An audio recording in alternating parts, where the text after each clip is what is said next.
Hey guys, Cam here, and this is the new Sony Xperia XZ2, the company's new flagship. It comes in a regular and compact version.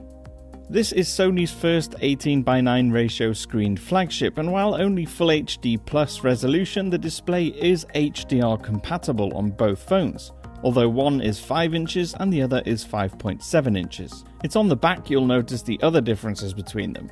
First off, the cameras and fingerprint sensors are positioned a little differently, and while the larger device has a shimmering Gorilla Glass 5 finish, the compact back is made from a polycarbonate plastic. Now inside, the only real difference is the battery.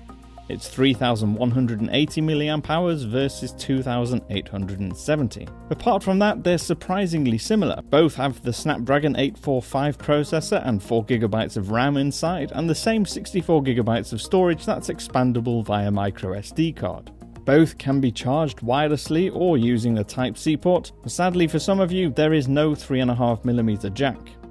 Now the big talking point here on these phones is the camera.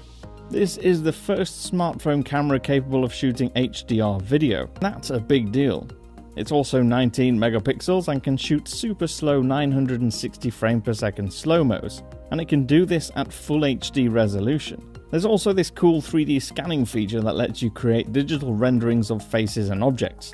Now both phones sound impressive too, thanks to stereo loudspeakers and support for high-res audio, LDAC and aptX HD. They'll be available in April, and they'll both be running Android Oreo. I've been Cam, and I'll see you again soon.